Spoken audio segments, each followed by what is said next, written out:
Hey everyone, welcome to another episode of Leadership Now with me, Dan Pontefract. In the house tonight, Dr. Maja Zelihic. Maja, so good to see you. Short bio, and then we'll get on with a few lines of questioning, if you don't mind. So, who is Maja? Maja is the Dean of the Forbes School of Business and Technology, sometimes known as FSBT, at the University of Arizona Global Campus. In addition, she's a Fulbright specialist, full professor, and a Globe researcher. Dr. Zelihic is the chair of the FSBT's Board of Advisors. Outside of that, she serves as a distinguished professor at the School of Business, Woxsen University in India, serves on the Board of Advisors of the International Fellowship Program in Arbitration and Scientific Assessment, which is the comprehensive global academic review platform. Her work has been published in more than 20 peer-reviewed journals, and her research ventures have taken her around the globe about 1,000 times, I think.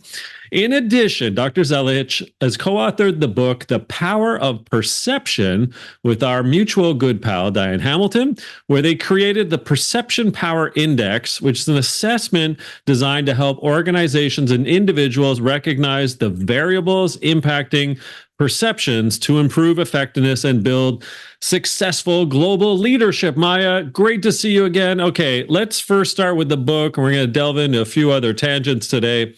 So in the book, The Power of Perception, it really emphasizes, in my mind at least, I mean, it's no secret to you, that there's a significant role that perception plays in our lives, whether it's self or leading or teams, what have you, and especially things like decision making and our behavior and so on. So kind of like a two-part question. What is perception to you? Like, how do you define that power of perception? And then I want to ask a little bit more about how does that influence or improve, or how does it help us determine our leadership style and how effective we might be as a leader? Well, thank you, Dan. First of all, thank you for having me on your show, and it was great meeting you in London, and I'm glad that we have this opportunity to chat. Power perception for me personally, not a core definition, is how we process reality, how we process the world. So as we go through life in a personal setting, in a corporate setting, in any setting that we have, we are, without realizing we're doing this, we're actually applying and utilizing some of the variables. And what we're doing is, first of all, we have to be aware of how we perceive reality, and hopefully what we're trying to project out there in this world. So as I'm talking to you, I'm hoping that you'll be receptive of my message, and I hope that your audience will be interested. Correct? That is my assumption. What can I do to project that? To project that confidence, knowledge base, friendliness, and all these different things that play a part in the way you perceive my message and the audience perceives my message. On the other end of that spectrum is there's certain underlying variables that are actually impacting the way we process things. So as we came to this conversation, we brought a few things to the table. We brought our baggage to the table, for the lack of better words. We brought our life experience. We brought emotional intelligence, regular, for lack of better words, regular intelligence. We brought a lot of things, our curiosity, our natural curiosity, also things that we know, the knowledge itself. Also, the way the different genders perceive the reality is sometimes vastly different as well. So as we're having this conversation is putting all these things together, and we're not necessarily aware of all this. So as we're talking, neither you nor I are saying, okay, my life experience is my gender. No, we're not doing any of those things. But those things are present as we perceive how this conversation goes. So as far as the perception, what we were doing, first, we've done academic research. Which is, as we all know, who's reading academic research ventures? Raise your hand if you are reading it. I am. We are. However, the vast majority of the population, they're not doing that. So we've done a lot of research first and foremost, and then we put it in writing to actually talk to the different layers of business individuals that are actually either middle-level managers aspiring to be higher leadership positions, to gain those higher leadership places in the world, or folks that are not leaders at all. So how's perception impacting our ability to be global leaders in today's world? And going back to your other question is, yes, perception impacts a lot of things we're doing. Our relationship in the personal life, quite a bit, our relationship in a business world, our critical thinking, decision-making, the way we interact with others, the way we negotiate, conflict negotiation. Perception is actually one of those threads that is impacting all of that. So it seems to me, in reading your work and other things that you've done, put out there, I should say, from some of the research, and that is, we have experience that we bring to the table, but we also have, 100 plus biases that we bring to the table. So help us understand between experience, that it might be good or bad experiences, but we can learn from the experience. But then on the other side is the biases. How do we rationalize experience with bias when it comes to understanding the perception that we are portraying? But you also, there's another dimension. You have to think about what others perceive you to be. So it seems to be something that people gloss over, and they're not thinking about biases or experience, but also the two kind of types of perception people need to be thinking about. Absolutely. And biases are an interesting thing. And in many of the classrooms, face-to-face classrooms, I would ask my students, do you have any biases? And no one wants to raise their hand because it is a negative thing for someone to admit. And when people say, I don't have any, I say, well, congratulations. You're the only human being on the face of this world without it. So absolutely, we have those. It's actually going through the book and going through some of the processes that we presented is being aware of those. Also being self-aware. Because every single morning as we wake up, who am I within the comfort of my house? Who am I in reference to my family members, my loved ones, as opposed to in a business setting? Are those individuals, those vastly different individuals, are they somewhat aligned? What are some of the common themes? And what are some of the things that I know that I have through my experience as a potential bias that I can be aware and keep in check? Because the naive notion of getting rid of one's bias, that is not an easy process. Yeah. There's so many different things at stake, but being aware of it. I actually, years ago, I was working in a corporate training setting, and I was doing a technical training, and I was doing a very cumbersome technical training with our new employees. And I became aware, I was much younger. I was in my 20s, early 30s, and I became aware of one bias. I was looking at perhaps elderly employees from a standpoint of, oh, they're going to have a harder time learning some of the technology. What I've done is, even as young as I was at the time, I kept that in check. And I was trying to approach these employees with an open mind. And I was very happy to notice that a lot of times age was absolutely not a factor. It was their willingness to learn. And through that, through learning other people that perhaps have a different standpoint, different perspective, I was able to actually not only just keep that bias in check, I was able to change it. I always say I love traveling. Actually, that is one thing that I love doing the most. Not just doing, of course, doing research and making a difference, hopefully, but also traveling for fun. And every single place that I went to, I came back slightly different. Our experience in London as a scenario. Wow, what an amazing experience. I came back with learning so much more, seeing all these, because sometimes we're in these little offices, home offices, logged into our computers. We're not always aware what's out there. So that's why those interactions are they're valuable. So can you completely eradicate your biases? No. You should be aware of those. And you should actually work on changing some. And that is the best you can do as you're processing things. But instead of something else, being self-aware. Let me ask you this question, Dan. As you wake up in the morning, you're going into the world. What are you trying to project? It's interesting because what I often say in some of my talks or facilitated workshops, one of the key questions I ask an audience is, how do you want to be known when you leave this room?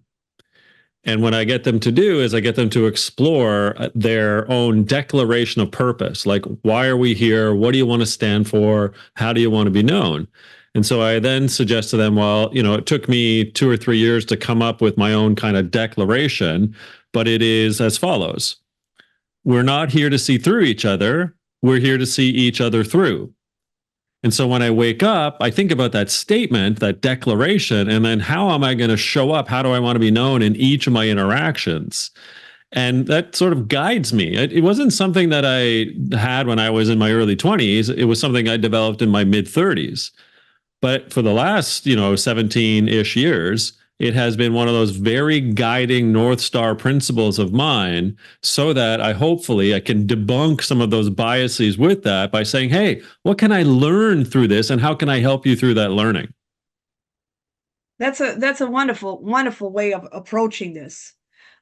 Sometimes as we are going into the world, there's this cliche phrase, every interactions I have, I want to make sure that I'm doing some good. I want to make sure that people have this impression that I've perhaps changed something a little bit for the better. If nothing else, making them feel better, pertaining to something perhaps very small, very insignificant. But also you have to fight with your own self. It's some of your insecurities.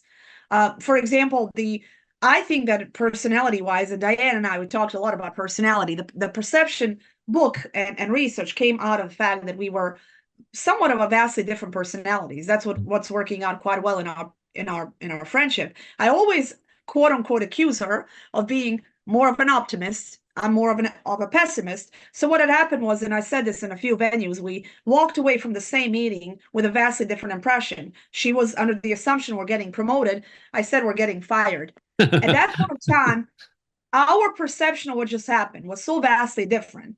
Of course, we did not say things in life do not work this way. Oh, let's do a research on this. No, we just started talking about it. And she was literally challenging me like, what did you hear to come away from this meeting with that type of perception?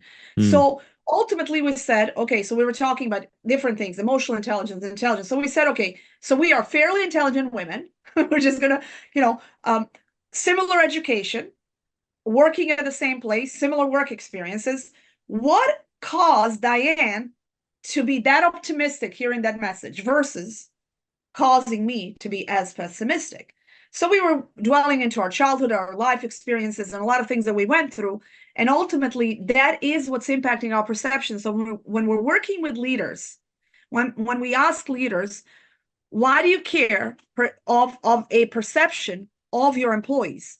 This is ultimately why you care. You care because, in the world of business, let's face it, you want your employees to be happy, sure, but you also want them to be motivated and to be efficient at whatever they're doing. And it is impossible for you to do that without realizing how they perceive reality, how they perceive whatever the message you're trying to get out there in times of turmoil, in good times and bad times. So those are the type of things that we talk about pertaining to why perception matters. In a personal life, perception matters even more sometimes. Well, you've both come up with this process called the EPIC process. So I wanted you to define that and help us understand how we might apply the EPIC process to whether it's our lives or our work lives. Either way, we're human beings. It seems like a fascinating next question to dig into. So EPIC process is basically taking us to the 4 factors that impact our level of perception. EPIC stands for evaluation, prediction, interpretation, or correlation. And I equate that to a day in one's life. You wake up in the morning, yet again, you know deep inside who you truly are. But you're also going into a business world, going into a professional world. You are trying to ensure that you are walking away from every interaction with whatever goals you have. And sometimes the goal can be to have fun. The goal doesn't have to be to change the universe or to, participate in the company's merger or to win over a client. No, sometimes the goal can be to have a engaging conversation and have a good time.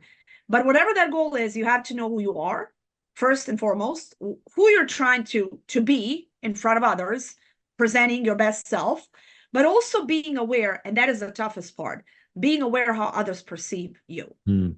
And we've done a few, I've done a few informal studies with many different audience members, asking them the way I'm perceived.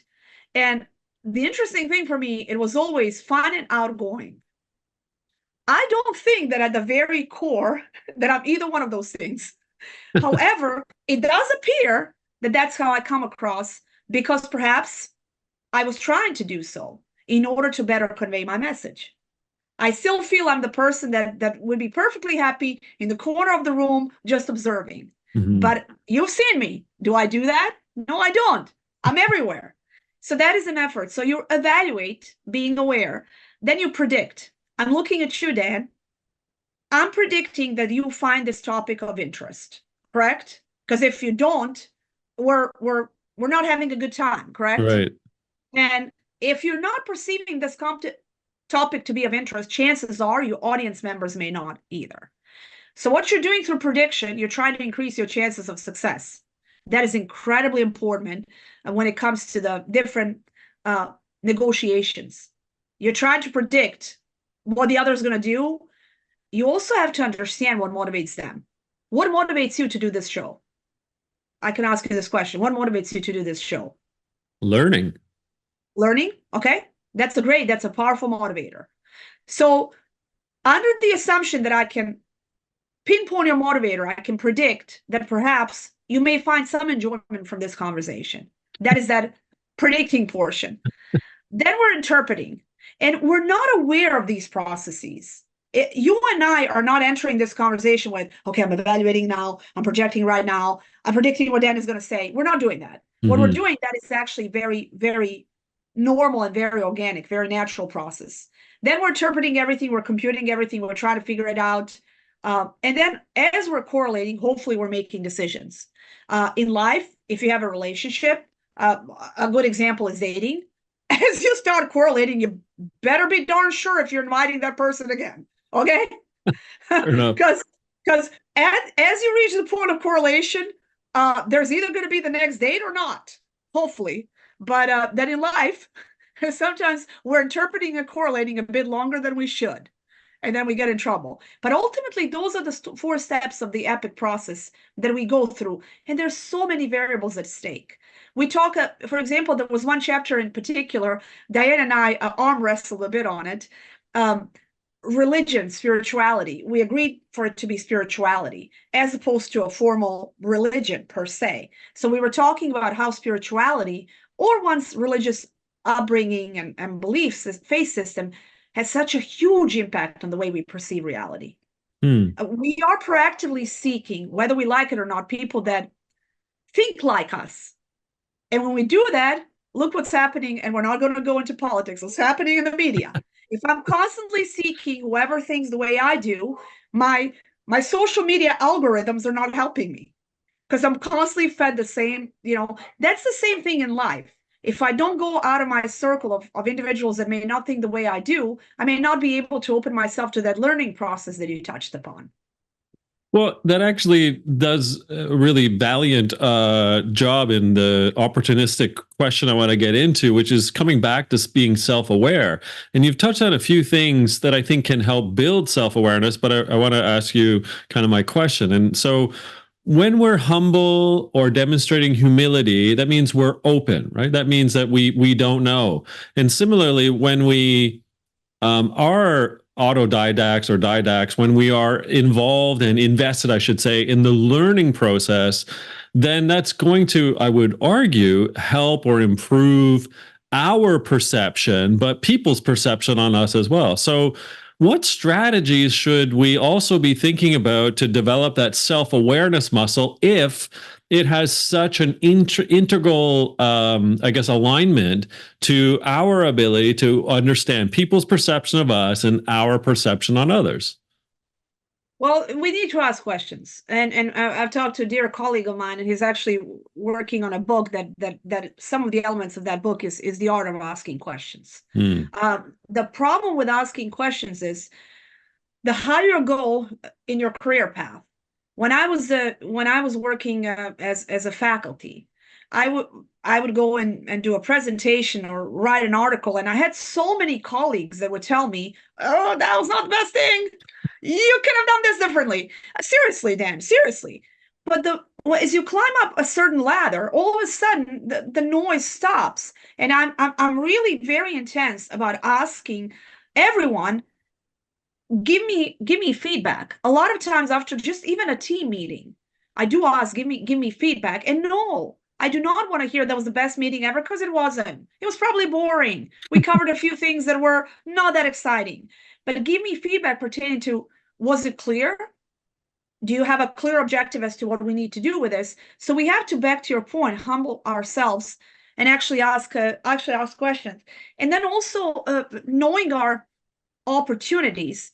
I know that I go into a lot of settings in life with my life experiences. under the assumption things will not go well. And going through a war situation, being in a refugee camp, losing, so many things in life. I mean, it is to be expected. Life was not always easy, correct? But I cannot go through the rest of my life with that notion that things will go wrong, and then being afraid of being happy. Because you're doing the safeguard mechanism of, if I'm too happy, something will go wrong. So then you're suppressing your happiness. I'm aware of it. Those are things that are work in progress for me. And you probably have your list. Diane probably has, what I'm trying to say is there are certain things, that concept of be aware of it, whether you're writing it down or just being aware, or also the not take things personally, which is actually one thing that a lot of folks struggle in any setting, not just and listening to others. Listening to others, trying to put myself continuously, and I'm actually very mindful of that, in other people's shoes. What's motivating them? What they're, is there something they're trying to get out of this relationship in any venue of life? I think that's very important. So those are things, and I just want to make sure that everyone is fully aware. We have not discovered one size fits all, because we're still arguing. I mean, Greek philosophers were arguing of this ever fluid concept of reality. Is there such a thing? If we cannot agree on if there's such a thing as reality, then how can we? What we're trying to do, we're trying to get people through their leaders administering, we're doing the index with different leadership, get us to the point of everyone's perception being close to that ever fluid concept of business reality. So that way, back to our original example, Diane and I are walking into that meeting. We may both go out saying, that was okay, versus we're getting fired or we're getting promoted. By the way, Diane was right, I was wrong. And here I am. I was clearly not fired. Right. But that was actually the extreme example. Sure, in vast majority of examples. But then there's the story, if eyewitness testimony in the cases of crime. Oh my goodness, that is the most unreliable thing ever. You put 5 eyewitnesses to a crime, and it is a mess. It's because of what they were focusing on within the situation. Well, you touched on a couple other things I'm going to dig into now. So be a better listener, be open, but you also tied in empathy, not just putting yourselves in the shoes of someone, but what are they thinking? What are they feeling? So that's kind of cognitive emotional empathy. And I'm certain you'd agree that sympathetic empathy or compassionate empathy is quite key to understanding what people need from someone. Like, what can you do to help them through a situation? So, and then you kind of glossed over, but I want to come back to it. So from a personal perspective, like literally for you, Maja, in the blink of an eye, like your life changed. What people don't know if they're listening or viewing at this is that you had a decision to make many moons ago, but you had to flee. There's the former Yugoslavia for you, home, country borders closed. You narrowly escape death. You're spending years in a refugee camp. You make it to America. You get a doctorate. You're a Fulbright specialist. You're an author. You're a dean. But your life story, which people now know, is a perception now for others that they might not have known, 20 minutes ago. And now they do. So my point being is, how has your life informed your work on perception, given what absolute horror that you would have had to go through to get to where you are today? Well, I think that I had a certain need, and I think through a lot of research ventures that I do across the world, I generally have the need, and whatever you say, I'm so afraid of the cliche phrases, because I'm like really hesitant about those, to truly give back. I feel I was so blessed in that whole horrific circumstance. I was given so much. I've encountered so many amazing people that gave me a chance, that provided me with some assistance, with some help. So I feel like through the research ventures that I do in the world, I feel that I owe it to them to give back, and perhaps at least attempt to, because you never know whether you truly do it, attempt to make a difference. So going back to the perception is the perception of the universe changed for me in the 90s. Mhm. As you said, the loss of a country, of a house, and leaving your entire family behind, and all of a sudden you're 17 something years old, and you don't have anything that was your reality. My entire reality is gone, including the loss of a country on top of everything else. So all of a sudden I'm all alone. I actually did not go with my family. A lot of family journeys were a bit different in regards to going with their family members. I was absolutely alone. And all of a sudden I'm having to process. I was not aware of the perception, but having to process a completely new reality. And where do I fit within the parameters of that reality? But we do carry ourselves, Dan, no matter the success or perceived success, because that's also a relative term. I am still sometimes that lost, insecure soul that lost everything in a blink of an eye. And that is where that a bit of a pessimism comes from. That is where that we're going to get fired is coming from. In a meeting where Diane heard all the words that meant, because all they said in that meeting actually, so it's not really secretive, we're going to go through a big change. Some of you may not like that change. There'll be some tough decisions. To Maja from way back, that was not good. Diane was like, oh, great, there is a challenge. So what I'm trying to say is, don't let what had happened define you as you move forward. Be aware of it, because some of the things that you'll have to tweak will be impacted by that baggage that we bring to any table. You talked about concept of compassion and empathy. That is one thing I truly have going on for myself. If I may say so, I'm truly afraid of being praising my own self. I'm always able to put myself in other people's shoes and trying to understand their story, because there is no such a thing, oh, it's just business, it's not personal. We are human beings doing business. So if you don't take the time to get to know your employees, how they perceive reality, what gets them going, what stops them from going, you're going to lose as a business leader.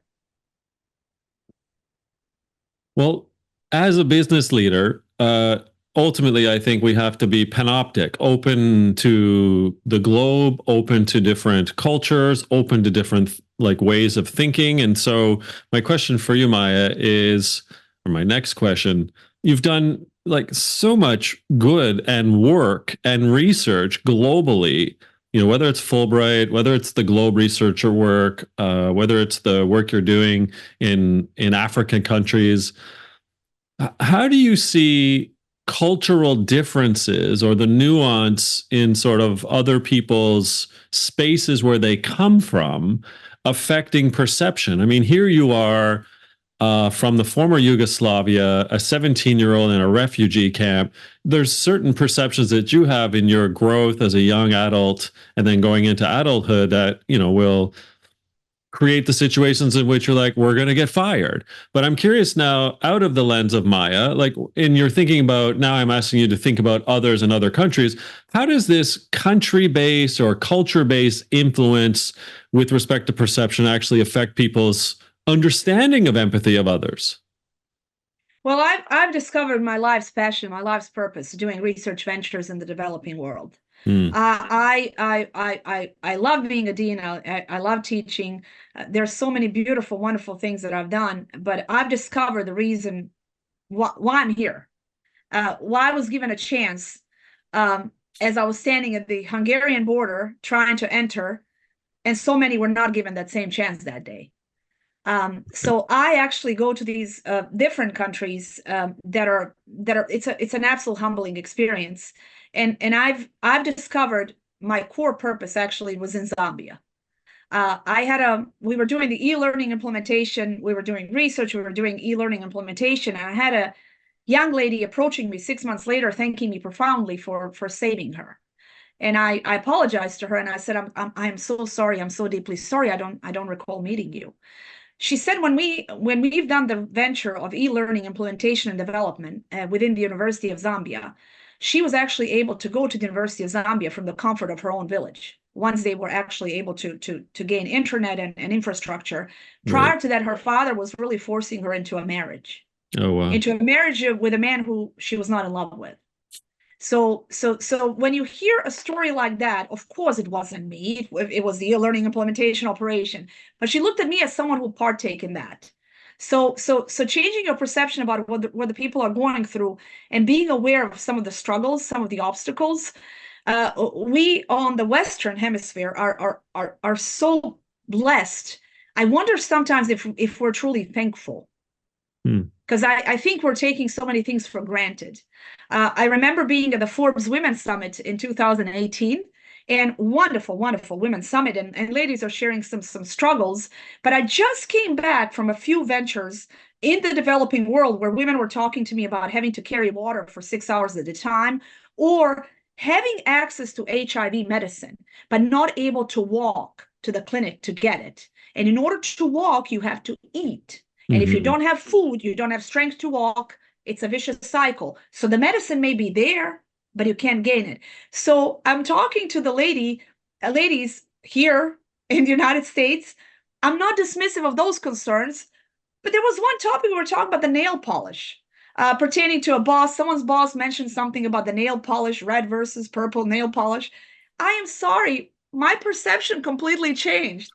I had this profound desire to almost scream and say, do you realize that some women walk 6 hours to get some water, or they cannot walk to get the HIV medicine because they're hungry? I did not do this, Dan. That would not be proper. I would probably create a scene that was not necessary, because perception is within the environment, the Western corporate environment. We still have some struggle breaking the glass ceiling. We still have some opportunities. That'd be dismissive of those opportunities. Yeah. That'd be dismissive of those struggles. It is all about perception depending upon a different setting.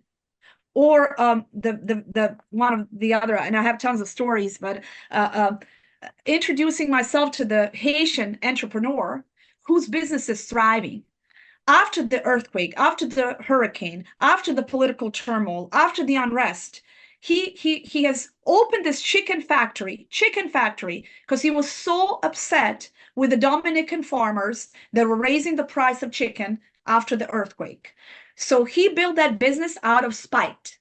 So I was studying what takes entrepreneurs across the world to overcome all the obstacle variables. And I'm listening to him and I'm listening to his passion. And I said, spite variable.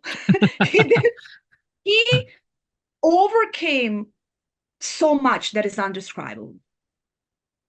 And he's thriving. Now, his thriving is not, again, the Western perception of thriving, but it is a working business. He's employing folks from his village, and they're sustainable. They're having sustainable income.